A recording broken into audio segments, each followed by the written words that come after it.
Sir ಅಂದರೆ ಈ cinema ಮಾಡ್ತಿರ್ಬೇಕಿದ್ರೆ ಇನ್ನೊಂದು ಸ್ವಲ್ಪ ಏನಾದರೂ ಬೈ ಮಿಸ್ ಆಗಿದ್ರೆ ನನ್ನ ಕಣ್ಣಿಗೆ ತುಂಬ ಎಫೆಕ್ಟ್ ಆಗ್ತಾ ಇತ್ತು ಅಂತ ಅವ್ರು ಹೇಳ್ಕೊಂಡಿದ್ದಾರೆ.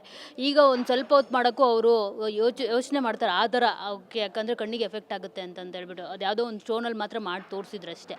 ಸೊ ಎಷ್ಟು ಕಷ್ಟಪಡ್ತಾ ಇದ್ರು ಆ ಥರ ಕಣ್ಣು ರೆಪ್ಪೆನ ಹಿಂದೆ ಇಟ್ಕೊಳ್ಳೋಕ್ಕೂ ಎಲ್ಲ, ಮತ್ತು ಹೆಂಗೆ ಪ್ರಿಪ್ರೇಷನ್ಸ್ ಮಾಡಿಕೊಂಡ್ರು ಅದ್ರ ಬಗ್ಗೆ. ಅಲ್ಲ, ಇವಾಗಂತೂ ಮಾಡೋಕ್ಕಾಗಲ್ಲ ಬಿಡಿ, ಅಷ್ಟೊಂದು ಸ್ಟ್ರೈನ್ ಆಗುತ್ತೆ. ಇದು ಕಣ್ಣು ಮೇಲೆ ಎತ್ತೋದ್ರಿಂದ ಅಷ್ಟು ಸುಲಭವಾದ ವಿಷಯನೇ ಅಲ್ಲ.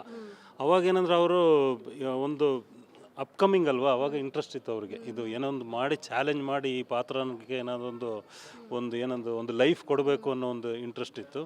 ತುಂಬ ಅದರಲ್ಲೇ ಇನ್ವಾಲ್ವ್ ಆಗಿಬಿಟ್ಟಿದ್ರು. ಒಂದು ತಿಂಗಳು ಫುಲ್ ವ್ರತ ಮಾಡಿಕೊಂಡು ನಾನ್ ವೆಜ್ ತಿಂದಲೇ ಈ ಸಿನಿಮಾಗೋಸ್ಕರ ಫುಲ್ಲು, ಅಂದರೆ ಈ ಸಿನಿಮಾ ಸಕ್ಸಸ್ ಆಗಲಿ, ನಾನು ಅಂದ್ಕೊಂಡಿದ್ದೆ ಆಗಲಿ ಅನ್ನೋ ರೀತಿಯಲ್ಲಿ ವ್ರತ ಮಾಡ್ತಾಯಿದ್ರು. ಈ ಸಿನಿಮಾ ಮುಗಿಯೋವರೆಗೂ ನಾನ್ ವೆಜ್ ಮುಟ್ಟಿರಲಿಲ್ಲ. ಸುಮಾರು ಎಷ್ಟು ಗಂಟೆಗಳ ಕಾಲ ಕಣ್ಣು ರೆಪ್ಪೆ ಮೇಲಕ್ಕೆ ಎತ್ತಬೇಕಾಗಿದೆ? ಒಂದು 2 ಸೆಕೆಂಡ್ ಮಾಡಿದ್ರೆ ನಾವು ಕಣ್ಣು ಮೇಲೆ ಎತ್ತಿದ್ರೆ ಒಂಥರ ಆಗುತ್ತೆ. ಯಾರಾದರೂ ಎತ್ತಿ ನೋಡಲಿ, ಅದು ಇಡೀ ಸಿನಿಮಾ ಮಾಡಿದ್ದಾರೆ ಅಂದರೆ ಎಷ್ಟು ಕಷ್ಟ ಇರುತ್ತೆ, ಅಷ್ಟು ಕಷ್ಟಪಟ್ಟು ಮಾಡಿದ್ದಾರೆ. ದಿನಕ್ಕೆ ಎಷ್ಟು ಗಂಟೆ ಮೇಲಕ್ಕೆ ಎತ್ತಿರ್ಬೇಕು? ಗಂಟೆ ಬೆಳಗ್ಗೆಯಿಂದ ಸಾಯಂಕಾಲ ತನಕ ಮಾಡೋರು. ಬಟ್ ಒಂದ್ಸಲ ಎತ್ತಿ ಪೇಯ್ನ್ ಆದರೆ ಒಂದು ಶಾರ್ಟ್ ಕಟ್ ಅಂದರೆ ಒಂದು 10 ನಿಮಿಷ ಸುಮ್ಮನೆ ಕೂತ್ಕೊಬೇಕಿತ್ತು.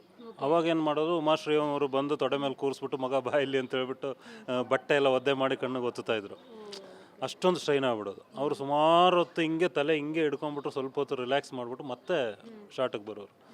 ಭಾಳ ಕಷ್ಟದ ಕೆಲಸ ಬಿಡಿ ಅದು ಹೇಳಿದರೆ ಆಗಲ್ಲ. ಅವಾಗ ನಮಗೆ ಇದಾಗೋದು. ನಮಗೇನಂದರೆ ಶೂಟಿಂಗ್ ಮುಗಿಬೇಕು, ಇವತ್ತಿನ ಡೇಟಲ್ಲಿ ಏನು ಪ್ಲ್ಯಾನ್ ಮಾಡಿದ್ದೀವಿ ಅದು ಮುಗಿಬೇಕು ಅನ್ನೋ ಅರ್ಜೆನ್ಸಿಯಲ್ಲಿ ನಾವು ಮಾಡಿಸ್ತೀವಿ.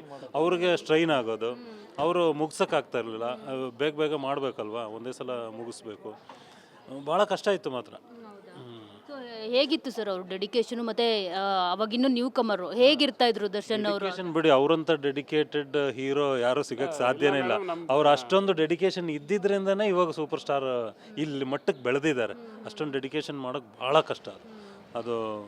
ಅವರು ಯಾವುದೇ ಪಾತ್ರ ಆಗಲಿ ಅವರು ಇನ್ವಾಲ್ವ್ ಆಗ್ತಾಯಿದ್ರು ಮೇಯ್ನು. ಆಮೇಲೆ ನಮ್ಮ ಸಿನಿಮಾದಲ್ಲಿ ಅಂದರೆ ಯಾವ ಟೈಮಿಗೆ ಬರೋಕ್ಕೆ ಹೇಳಿದ್ರು, ಇವಾಗ 6 ಗಂಟೆಗೆ ಶಾರ್ಟ್ ತೆಗಿತು ಅಂದರೆ 5:45 ಅಲ್ಲಿರೋರು, ಸೆಟ್ಟಲ್ಲಿ ಮೇಕಪ್ ಮಾಡೋಕ್ಕೇನೆ ಗಂಟೆಗಟ್ಟಲೆ ತಗೊಳ್ಳೋರು.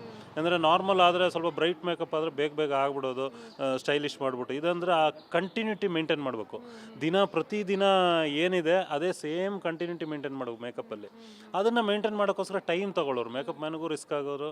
ಆಮೇಲೆ ಈ ಸ್ಟ್ರೈನಿ ಜಾಬ್ ಇದು ಭಾಳ ಕಷ್ಟ ಬಿಡಿ. ಕಣ್ಣು ಮೇಲ್ ಮಾಡಿಕೊಂಡು ಶಾರ್ಟ್ ಬೈ ಶಾರ್ಟ್ ಮಾಡೋದಂದರೆ ತುಂಬ ಟಫ್, ಭಾಳ ಕಷ್ಟ ಆಗೋದು. ಇದರಲ್ಲಿ ಉಮಾಶ್ರೀ ಅವರು ಇವರಿಗೆ ಒಂದು ಏನಂದ್ರೆ ಒಂದು ನರ್ಸಿಂಗ್ ಮಾಡ್ದಂಗೆ, ನರ್ಸ್ ಟ್ರೀಟ್ಮೆಂಟ್ ಮಾಡ್ತಾರಲ್ಲ ಪ್ರತಿ ಶಾರ್ಟಲ್ಲೂ, ಕಟ್ ಅಂದ ತಕ್ಷಣ ಇವ್ರು ರೋಡ್ ಬಂದರು ಮಗ ಬಾಯಲ್ಲಿ ಅಂತ, ಇವರು ಅಮ್ಮಾಯ ಕಣ್ಣು ಹೋಯ್ತಾ ಇದೆ ಅನ್ನೋದು.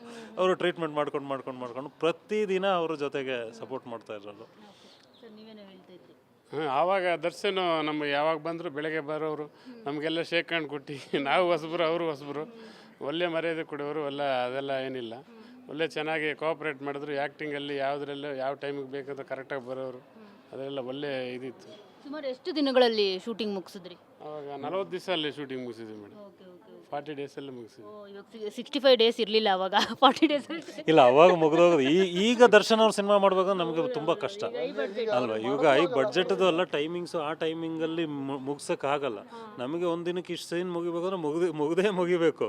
ಇವಾಗ ಅವಾಗ ಸೀನಿಯರ್ಸ್ ಇದ್ದಿದ್ದು ಉಮಾಶ್ರೀ ಅವರು, ದೊಡ್ಡಣ್ಣವ್ರು ಸಿಕ್ಕಾಬಿಟ್ರೆ ಲೇಟ್ ಮಾಡೋರು. ಒಂದಿನ ಡೇಟ್ ಕೊಟ್ಟರೆ ಮಾರನೇ ದಿನ ಇದು ಮಾಡೋರು. ಅವ್ರದ್ದು ಅಡ್ಜಸ್ಟ್ ಆಗಬೇಕು.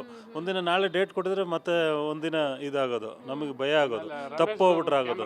ನಮಗೆ ಒಳ್ಳೆ ಕೋಆಪರೇಟಿವ್ ಕೊಟ್ಟಿದ್ರು. ಎಡಿಟರ್ ಆಗಲಿ ನಾವೆಲ್ಲ ಒಂದೇ ಟೀಮಲ್ಲಿ ಇದ್ವಿ. ಎಡಿಟ್ರು ತುಂಬ ಸಪೋರ್ಟ್ ಮಾಡಿದ್ರು, ಭಾಳ ನೀಟಾಗಿ ಕೆಲಸ ಮಾಡಿಕೊಟ್ರು. ಆಮೇಲೆ ಕ್ಯಾಮ್ರಾಮ್ಯಾನು ನಮ್ಮ ತುಂಬ ಬೆನ್ನೆಲುಬು ಬಿದ್ದಂಗೆ, ಅವರು ಎಲ್ಲ ಇದು ಮಾಡಿಕೊಟ್ರು. ಆಮೇಲೆ ಇನ್ಯಾರು ಎಲ್ಲರೂ ಅಷ್ಟೇ, ಸಿನಿಮಾ ಟೆಕ್ನಿಷಿಯನ್ಸ್ ಎಲ್ಲರೂ ನಮಗೆ